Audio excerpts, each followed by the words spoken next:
The weight of secrets had been pressing on Ridge Forrester for weeks, but the truth finally clawed its way out when he stood face to face with Taylor Hayes in the quiet of the Forrester mansion. The family had been reeling from chaos, the scandals, the reopened case around Veronica Hale, the shocking death of Luna, and Taylor had returned from her medical work abroad to offer support where she could. But Ridge knew he could not keep pretending, not after Italy, not after the whirlwind of emotions that followed. It was there, after the frantic rescue mission that had brought Hope and Thomas back from a disastrous spiral, that Ridge had found himself standing on a balcony in Rome, his heart pounding, his soul confused, his lips meeting Brooks in a kiss that was as impulsive as it was inevitable. For days, he told himself it had meant nothing, that it was a slip, a moment of weakness born of adrenaline and nostalgia. But deep down, Ridge knew better. That kiss had reopened something inside him, something he had fought to bury when he chose Taylor, when he promised her stability, loyalty, a future free of Brooke's shadow. Yet the truth is that Brooke has always been there, an immovable presence tethered to him by history and destiny. Now, standing before Taylor, he could no longer lie. Taylor sensed the shift even before he spoke. She studied him with that piercing clarity that had always unsettled him, her hands folded in front of her, her eyes bracing for the blow she seemed to know was coming. Ridge's voice broke slightly as he admitted it, recounting the kiss in Italy, the heat of the moment, the way time had seemed to collapse around them. It wasn't planned, Ridge said, his voice low but sharp with guilt. It just happened. And I need you to know because I can't stand here, look you in the eye, and pretend I didn't cross that line. Taylor's face hardened, her breath catching in her throat. She closed her eyes for a long moment, as though studying herself against a wave. So it's Brooke, she whispered. It's always Brooke. No matter how far we come, no matter what promises you make, when it comes down to it, you run back to her. Ridge tried to explain, tried to paint it as a mistake, but Taylor cut him off. Her voice rose, sharp and trembling, the pain of years echoing in every word. You stood in front of me, Ridge. You promised me you had chosen me, that we were building something real. You told Steffi, you told Thomas, that this family came first. And now, after everything, after all the battles, after all the damage Brooke has caused, you kissed her again? Do you understand what that means for me? For us? For our daughter? Steffi, already strained by her own wars with Hope, Luna, and Sheila, was drawn into the fallout almost immediately. When Taylor confided in her, Steffi's anger was volcanic. She had always been wary of Brooke, always convinced her father's weakness for her would undo everything. Now her fears were confirmed. He'll never change, Mom, Steffi said, her voice tight with rage. He's addicted to her. And every time he drags you into this cycle, you're the one who ends up bleeding. We both know what has to happen. Walk away. Walk away before he does to you what he's always done. For Taylor, the betrayal was not just about the kiss. It was about the pattern, the endless loop where Ridge's heart swung like a pendulum between her and Brooke. She realized that no matter what promises were made, no matter how many times Ridge swore he had chosen stability, destiny seemed to pull him back into Brooke's orbit. The kiss in Italy was not just a lapse, it was a symptom of something that would never be cured. Taylor made her decision with painful clarity. In a tearful confrontation at the Forrester office, she told Ridge she needed distance, not only for her own sanity, but for Steffi as well. I can't keep competing with a ghost that never goes away, she said. You love me, I know that. But you'll always love her. And as long as that's true, there's no room for me. Not really. So I'm stepping back. I won't let myself or my daughter be trapped in this triangle any longer. Ridge was gutted. He reached for her, tried to reason, but Taylor pulled away. Her strength returned in her resolve, her voice firm. This isn't about punishing you. It's about saving myself. It's about saving Steffi from watching me get broken by you again. You want Brooke? Fine. Go to her. But don't come back to me when it falls apart again. Because this time, Ridge, I won't be here waiting. The fallout rippled through the family. Steffi packed her things and announced she would be leaving town with Finn and the children, at least temporarily. Her explanation was simple. She refused to watch her father destroy her mother all over again. Ridge begged her to reconsider, but Steffi's tone was steel. You made your choice, Dad. You chose Brooke.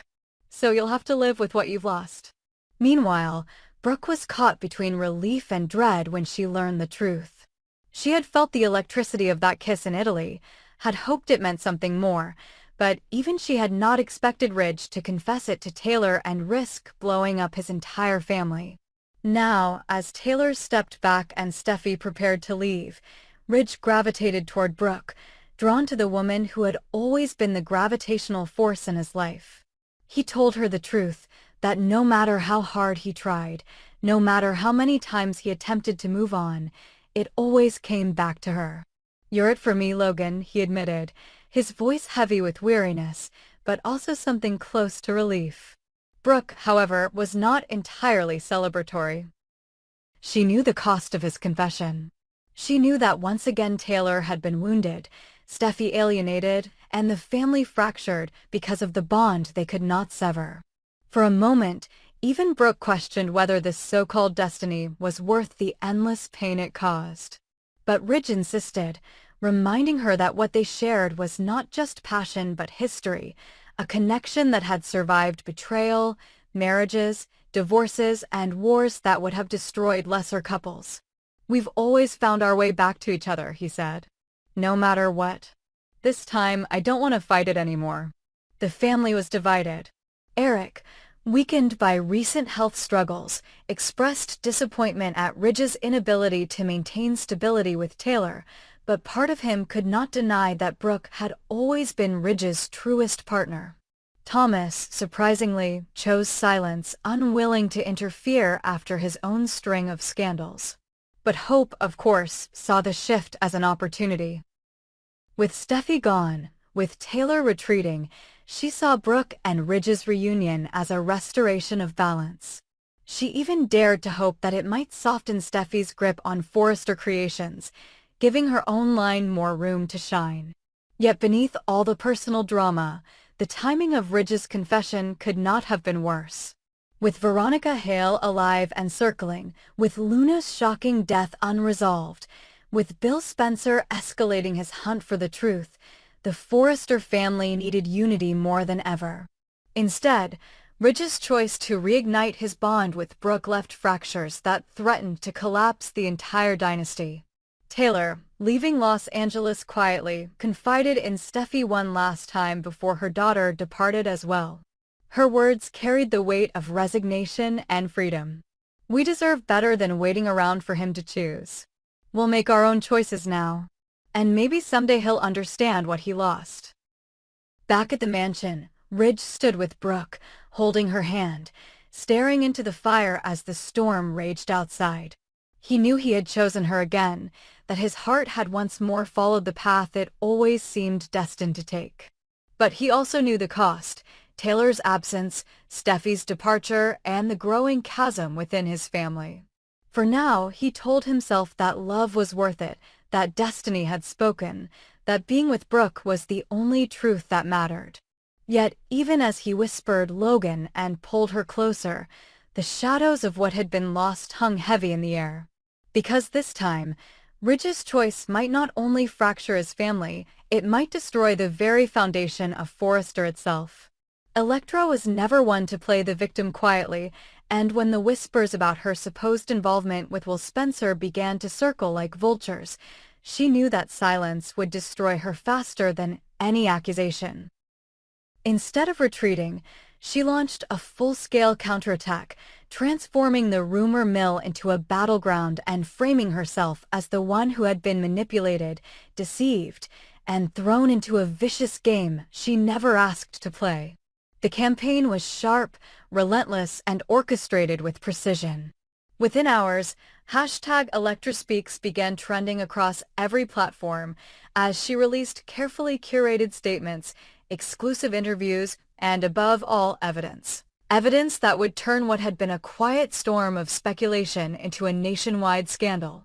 Her first strike was a behind-the-scenes video from the night of the Forrester Gala, the very night Whispers claimed she and Will had slipped away together. The footage, grainy but damning, showed Elektra visibly shaken, arguing with someone whose face remained obscured. Her voice, though muffled, carried enough force to be understood. "This isn't what I agreed to. You can't do this to me. Stop." She timed the release perfectly, letting it drop during primetime gossip hours, ensuring it went viral within minutes. Suddenly, the narrative shifted. She was no longer being whispered about as the seductress who had lured Bill Spencer's son into scandal, but rather as a woman coerced into something far darker. Then came the text messages. Screenshots leaked directly from Elektra's phone, an entire thread of messages exchanged in the days leading up to the event. The texts painted a chilling picture, anonymous numbers issuing veiled threats, promising exposure if she didn't play along, hinting at powerful figures who wanted to see her reputation crumble. One message read, *, "You'll do what you're told," or "Everyone will know the truth about Italy." Another, *, "Will trusts you. Don't ruin this. Show up, keep quiet, and it will all go away." Elektra released them strategically, each one adding fuel to the fire, each one designed to recast her as a pawn rather than a perpetrator.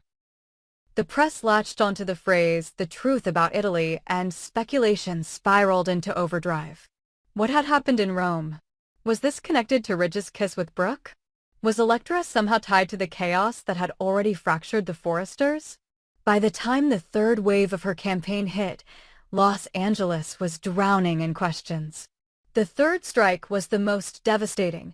Photographs from a restaurant security camera timestamped the night of the scandal, showing Elektra dining with Will. At first glance, the pictures seemed to confirm the rumor. They were together, they looked close, they were sharing a bottle of wine. But upon closer inspection, the photos told another story. Elektra's body language was tense, her posture stiff, her eyes darting toward the entrance repeatedly. Will, in contrast, appeared relaxed, leaning in, smiling, unaware of the pressure mounting around them. One particularly damning frame showed Elektra pulling her hand away as Will reached across the table, her expression one of alarm rather than intimacy. Released alongside a statement in which she declared herself a victim of a calculated setup meant to destroy my name, the photos became the final blow. What had been rumor turned into the scandal of the year. Who was really with Will that night, and why was Elektra targeted? The fallout was immediate and brutal. Spencer Publications was thrown into chaos. Bill Spencer, furious that his son was now the centerpiece of a national spectacle, vowed to uncover who had leaked the material. Katie was devastated, caught between protecting her son and confronting the ugly reality that the Spencer name was now smeared across every tabloid in America. Will himself tried to deny the depth of the allegations, insisting that his relationship with Elektra had been platonic, casual at most, but the evidence was too heavy to ignore. Every interview he gave only seemed to raise more questions. The Forresters, already fractured by Ridge's confession to Taylor and the ongoing investigations into Luna's death and Veronica Hale's disappearance, found themselves dragged into the scandal because of Elektra's claims that this was part of a larger conspiracy. She hinted that powerful families, Forrester and Spencer alike, had colluded to trade her reputation for their own protection. She even suggested that Luna's death was connected to the same web of manipulation, a shocking statement that sent shockwaves through the family's already fragile unity. Steffi, furious, accused Elektra of exploiting tragedy for her own gain, while Hope saw an opportunity to divert attention away from her own brand's instability. Ridge, caught in the middle once again, tried to keep the focus on protecting the company, but Eric's health faltered under the stress, forcing Carter to step in and attempt damage control. What made Elektra's campaign so devastating was not just the content, but the timing. Each release came just as the media frenzy began to settle, reigniting the fire before it could die out. She painted herself as a woman trapped between two dynasties, punished for being at the wrong place at the wrong time, and her insistence that she was the victim of an identity swap plot only deepened the intrigue. The phrase identity swap caught like wildfire, with conspiracy theorists and gossip columnists speculating endlessly about who might have engineered the plot. Was it Sheila seeking leverage over Bill? Was it Lee desperate to bury her role in past cover-ups? Was it Stephanie herself, weaponizing old grudges to destabilize Brooke and Ridge's fragile reunion? Each theory was more outrageous than the last, but none could be ruled out, not when so many powerful players had motives to protect themselves. As the days passed, the scandal grew into something larger than Elektra or Will. It became a referendum on the entire Forrester and Spencer dynasties, a national obsession where every move was dissected, every whisper amplified. Polls on social media asked, "Do you believe Elektra is a victim or a manipulator?" Hashtags trended daily. Talk shows devoted entire segments to the saga, inviting body language experts to analyze the restaurant photos frame by frame, debating whether Elektra's flinch was genuine fear or calculated performance. Inside Forrester Creations, the impact was catastrophic. Investors began to panic, suppliers threatened to pull out, and the press camped outside the gates day and night. Hope for the future was once again in jeopardy, with Hope forced to defend not just her line but her family's honor. Steffi, refusing to let her father's company collapse, doubled down on her campaign to remove Brooke and her circle of influence entirely, seeing Elektra's scandal as the perfect leverage. Brooke, meanwhile, tried to comfort Ridge, but the shadow of Italy and his betrayal of Taylor loomed heavily, making her position increasingly precarious. And through it all, Elektra remained unyielding. Every time someone accused her of lying, she produced another piece of evidence, another text, another angle of footage, daring anyone to prove her wrong. She cast herself as the lone woman standing against two empires, fearless, defiant, and unapologetic. The truth, however, was still elusive. Was Elektra genuinely a victim caught in a deadly power play, or was she orchestrating the biggest con Los Angeles had ever seen? The scandal reached its peak when she announced a live press conference, promising to name the architect of the conspiracy once and for all. The media swarmed. The families panicked. And as the cameras rolled, the world waited for Elektra to reveal the name of the person who had forced her into the scandal with Will Spencer, the person who had engineered the swap, the person who had turned her life into a nightmare. The fallout from that revelation would not only reshape the destinies of the Spencers and the Forresters, but ignite a new chapter of betrayal, vengeance, and destruction in a saga already drowning in secrets. Because in this world, the truth is never clean. It is weaponized, twisted, and unleashed like a blade, and Elektra had just proven she knew how to wield it better than anyone.